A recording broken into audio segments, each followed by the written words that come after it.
طاقت اور زور سے زیادہ عقل اور فراست سے زیادہ تعجب و تحت حاصل کیے جاتے ہیں۔ آدمی وہ ہے جس کی ذات سے دوسروں کو فائدہ پہنچے، ورنہ پتھر ہے۔ اگر تو دوسروں کو زخم لگائے گا تو تیرے زخم پر کون مرہم رکھے گا؟ ظالم جب تک ظلم نہیں چھوڑتا اس کے حق میں کوئی دعا قبول نہیں ہوتی۔ دنیا بے وفا اور انتہائی ناقابل اعتبار ہے۔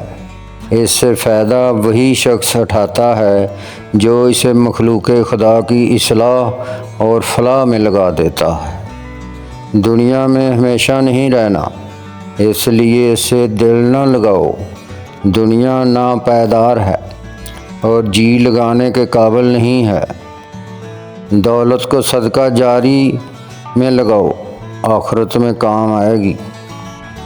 یہ دنیا عقل مند کے نزدیک کوڑے کرکٹ کا ڈھیر ہے اور اتنی بے وفا ہے کہ ہر وقت کسی اور کی طاق میں رہتی ہے۔ اگر تم بیش بہا خزانے بھی جمع کر لو، پھر بھی تمہارے ساتھ وہی جائے گا جو تم راہ خدا میں صرف کرو گے، باقی سب کچھ یہیں پڑا رہے گا۔ نیک بخت وہ ہے جس نے کھایا اور کھلایا، اور بدبخت وہ ہے جو مر گیا اور مال و دولت جمع کر کے چھوڑ گیا۔ وہ شخص بیہودہ تکلیف اٹھاتے اور بے فائدہ کوشش کرتے ہیں۔ ایک وہ جمع کرتا ہے اور کھاتا نہیں، دوسرا وہ جو پڑھتا ہے اور اس پر عمل نہیں کرتا۔ بے عمل عالم کی مثال اس گدھے کی سی ہے جو مشعل اٹھائے لوگوں کو راہ دکھاتا ہے لیکن خود راہ نہیں پاتا۔ جب کوئی کام پیسے سے نکل سکے تو جان کو تکلیف میں نہیں ڈالنا چاہیے۔ دشمن کی باتیں سنو لیکن ان پر عمل نہ کرو۔ حد سے زیادہ غصہ عقل کو کھو دیتا ہے اور حد سے زیادہ نرم بزدلی کی نشانی ہے۔ دشمن جب آزماتا ہے تو دوست کا روپ دھار لیتا ہے۔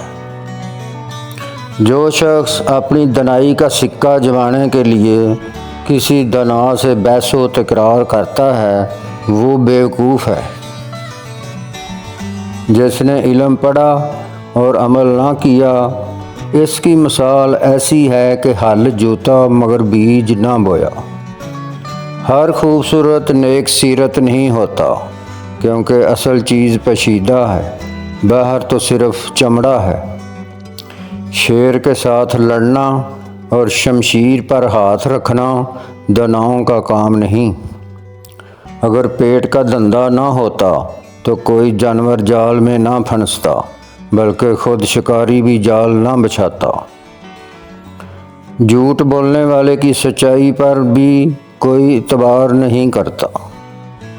ہم جس طرح سیر و تفریح کرتے ہوئے لوگوں کی قبروں پر سے گزرتے ہیں، ایک وقت آئے گا کہ لوگ اسی طرح ہماری قبروں پر سے گزرا کریں گے، حالانکہ وہ ابھی پیدا بھی نہیں ہوئے۔